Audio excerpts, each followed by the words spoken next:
अहमदाबाद, गुजरात पर्युषण व्याख्यानमाला के 85वें वर्षगांठ में श्री शुभकरुण जी सुराणा की पुण्य स्मृति में मैं आप सब का स्वागत करता हूँ। मेरा आज का विषय है कर्मवाद और श्रवण शक्ति। सबको मेरा प्रणाम। कर्म क्या है और कर्मवाद क्या है, इस विषय की थोड़ी सी व्याख्या के पश्चात हम अपने विषय को आगे बढ़ाएंगे। कर्म मन से और शरीर से, मन से, तन से और विभिन्न प्रकार से भी कर्म होते हैं।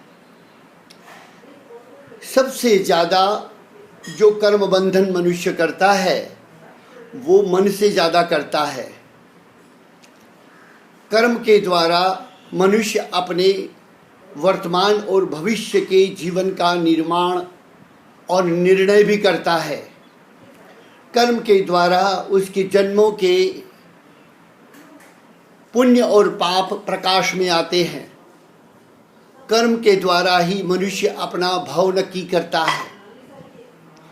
कर्म के द्वारा ही मनुष्य अपने वर्तमान जीवन को सुंदर और दुखी और सुखी बनाता है। ये बहुत प्रचलित कहावत है, कर्मण्येवाधिकारिस्तु। खैर, इस विषय की चर्चा नहीं होगी, पर भगवान ने जो कहा है उसमें श्री कृष्ण गीता का उपदेश देते हैं और उपदेश के द्वारा उसके कर्म के निर्णय को प्रकाशित करते हैं। अपने प्रिय सखा अर्जुन को श्रवण शक्ति के द्वारा, कर्णेंद्रिय के द्वारा उसके भविष्य के डगमगाए हुए धूमित चरित्र को प्रज्वलित करते हैं। कृष्ण को ललकारते हैं, कृष्ण उन्हें ललकारते हैं और कहते हैं कि हे अर्जुन, यदि पीछे हट गया तो सब कुछ खत्म हो जाएगा। तेरा काम तो केवल कर्म करने का है। ये कर्णेंद्रिय के द्वारा ही भगवान ने अर्जुन का हृदय परिवर्तन किया। मैं इस बात को इसलिए कहना चाहता हूं कि कान का बड़ा भारी महत्व है। कान का सीधा संबंध, वैसे तो देखा जाए तो विज्ञान के अनुसार से कान जो है वो एकमात्र यंत्र है। शरीर के अन्य यंत्रों की तरह ये यंत्र है, पर हमारे दर्शन और फिलोसॉफी के अनुसार से पांचवी इंद्रिय है कर्म। कर्ण जो है पांचवी इंद्रिय है और पांचवी इंद्रिय जो है, पांचों इंद्रियां मिल करके मनुष्य अपने सारे जीवन काल के निर्णयों को बखूबी निभाता है। एक भी इंद्रिय यदि शिथिल हो, कमजोर हो या उसकी शक्तियां विकसित न हुई हो तो मनुष्य का पूर्ण विकास नहीं माना जाता है। इसीलिए हमें कर्णेंद्रिय के विषय में मुझे एक विषय दिया गया है, कर्मवाद और श्रवण शक्ति। कर्मवाद क्या है? कर्म क्या है? कर्म होता है मन से, कर्म होता है शरीर से। तो मनुष्य सुनेगा, वह प्रतिक्रिया करेगा। बहुत कम व्यक्ति ऐसे हैं जो सुनने के बाद में संतुलित ढंग से बोलते हैं। वो तुरंत प्रतिक्रिया करते हैं क्योंकि उसकी डिजिटल मेमोरी के अंदर उसके शब्दों का पूर्वाग्रह निश्चित होता है। हम लोग सुनने के विषय में कुछ ऐसी बातें बताना चाहते हैं कि कैसे कर्म के द्वारा जन्म जन्मांतरों को पापों का नाश होता है। कर्ण जो है, मनुष्य का जब जन्म होता है तो अपनी अपनी संस्कृति के अनुसार से उसके कान में मंत्रोच्चारण किए जाते हैं। वो उससे अपने भविष्य के व्यक्तित्व का निर्माण करता है। माँ के जन्म के गर्भ के बाद में बच्चा जब संसार में आता है तो पहले उसको घूंटी देते हैं, पहले उसको कान में मंत्र पढ़ाते हैं। मुझे मेरी माँ की कही हुई बात हमेशा याद आती है कि वो कहती थी कि तेरा जन्म हुआ तो माँ के साथ में एक दासी रहती थी, उसका नाम था हुलासी की बाई, हुलासी की माँ। हुलासी की माँ ने मेरा जैसे जन्म हुआ तो दाई ने मुझे उठाया, उठाते ही मैंने उसके गले में रही कंठी को पकड़ लिया। तो जैसे ही मैंने कंठी पकड़ी तो हुलासी की माँ ने कहा कि ये बालक कुछ हटकर है। शब्द में अपने आप कहूँगा तो अपने मुँह मियाँ मिट्ठू की बात हो जाएगी, पर बड़े अच्छे आशीर्वाद थे, माँ ऐसा बताती है।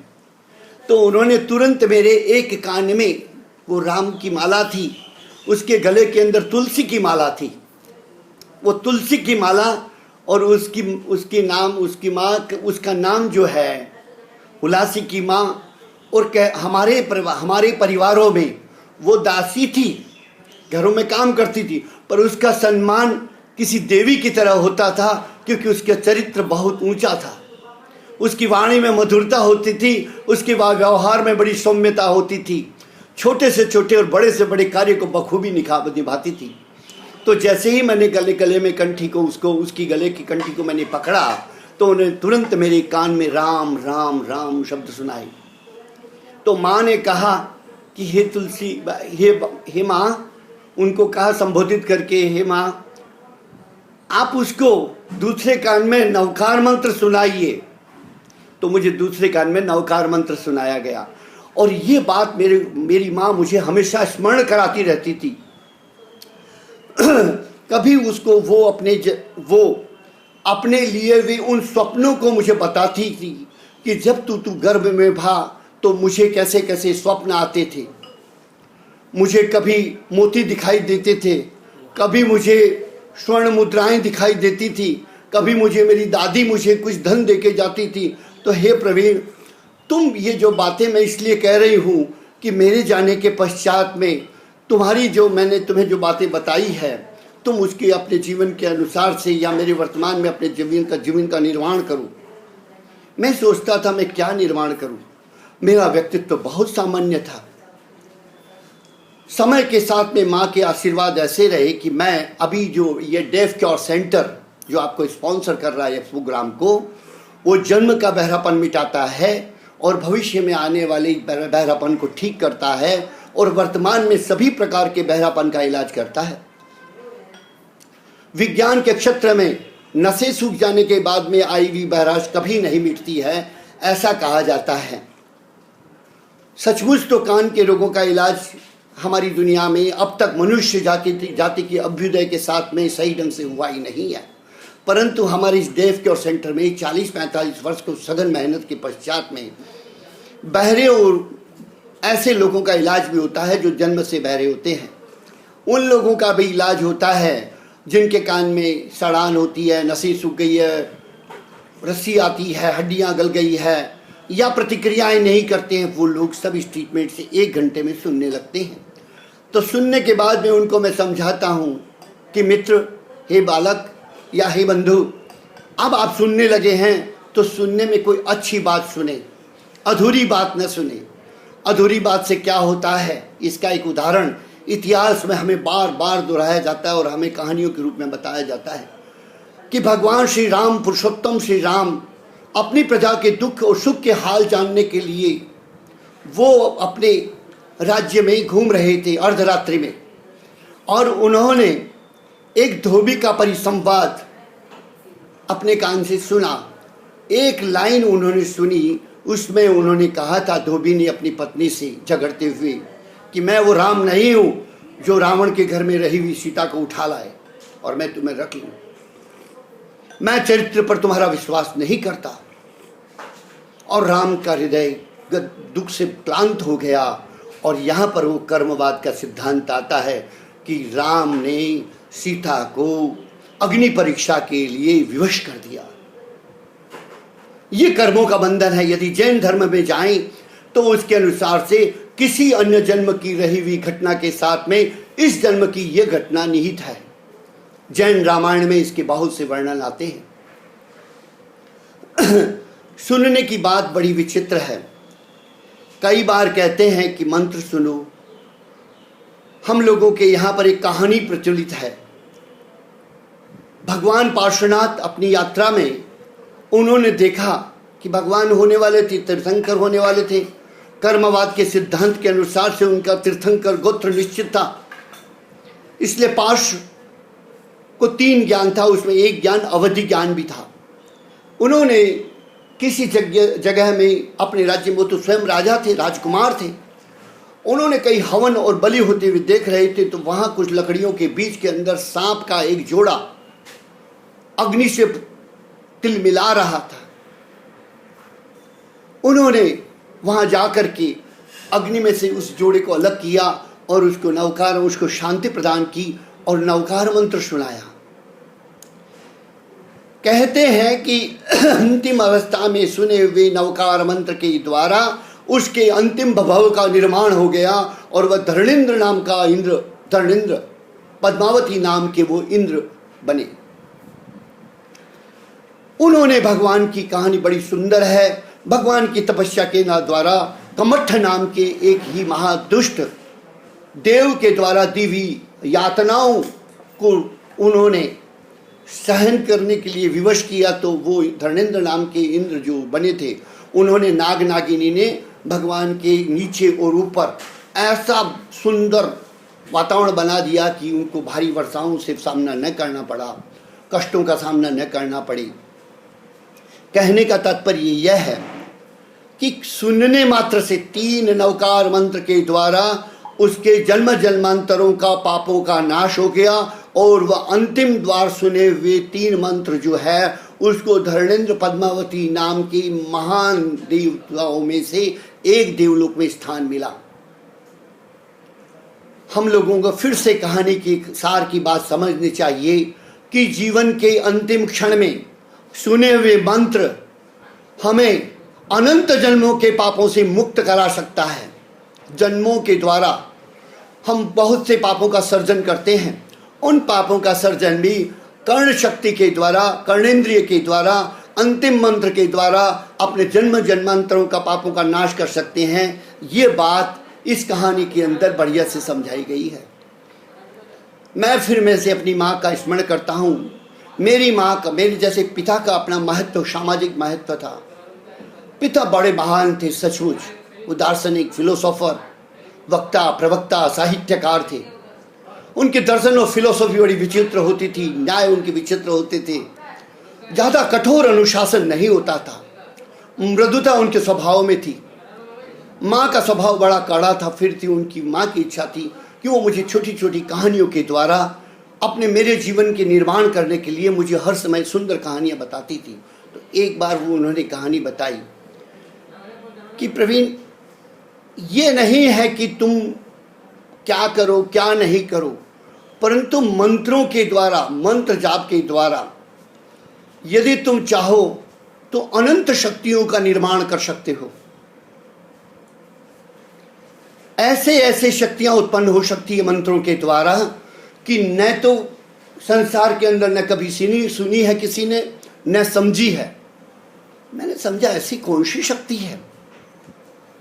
तो आज जो मैं ये डेफ क्योर सेंटर चला रहा हूँ, जिसमें जो जन्म का बहरापन मिटता है, तो मुझे लगता है कि उसमें कहीं न कहीं माँ के उस आशीर्वाद के, उन मंत्रों का, उन शब्दों का बहुत बड़ा महत्व रहा होगा। छोटी छोटी बातों के द्वारा माँ ये कहती थी कि कुत्ता भी यदि प्रवीण यदि मरता हुआ तुम्हें दिखाई दे, बिल्ली भी, कीड़ी भी मरे, तो उसको 3 नवकार मंत्र सुना देना। क्यों? कि बेटा उसकी आत्मा को अंतिम समय में, अंतिम कर्म में जो किए हुए फल हैं उसके द्वारा उसके भव का निर्माण होता है। इसीलिए हमारे यहाँ पर जब कोई बालक जन्मता है तो मंत्र सुनाते हैं, वो मरता है तो मंत्रों के द्वारा उसको शव यात्रा उसकी निकाली जाती है और वो अंतिम यात्रा उसकी महान बने, उसके भव का निर्माण हो। इसके लिए उसको राम नाम सत्य है कि ऐसे मंत्रोच्चारण सुनाए जाते हैं। लोग मजाक करते हैं कि जीवन भर इसने पाप किया है और बड़े लोग अब राम नाम सत्य है, राम नाम सत्य है, सत्य बोलना गत्य है, ये क्या है?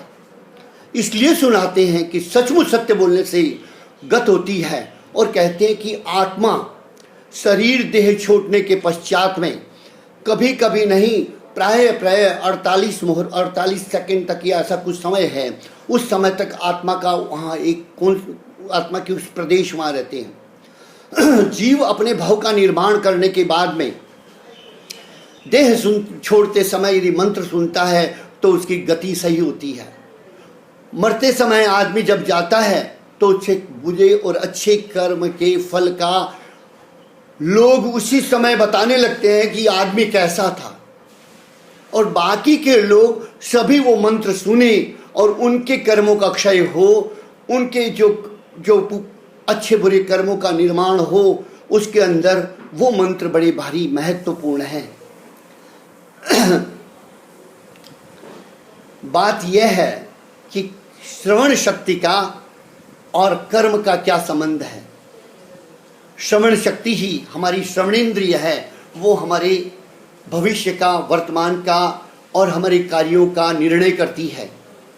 निर्णयात्मक जीवन जो हम निर्णय लेते हैं वो प्राय सुनने और समझने के ऊपर भी आधारित है। जिन घरों में मैंने देखा है, बहुत से घर ऐसे हैं, बहुत सुंदर अच्छी ध्वनि लगी हुई है, मंत्रोच्चारण हो रहे हैं, कार्य शायद वो लोग बहुत बढ़िया नहीं करते होंगे या साधु नहीं होते हैं, गृहस्थ होते हैं, पर उन मंत्रों के द्वारा उनके जो पापों का जो बंधन होता है वो कम होता है। मन बड़ा पाजी है, वो बैठा बैठा क्लेश करता रहता है। मन बड़ा विचित्र है, वो आकाश की तरह चंद्रमा के पार तक पहुंच जाता है। मन बड़ा विचित्र है, उस मन के ऊपर, मन को काबू पाने के लिए कर्ण इंद्रिय का बड़ा भारी महत्व है। कान के द्वारा सुने हुए मंत्र उस मन को कुछ हद तक काबू में कर लेते हैं।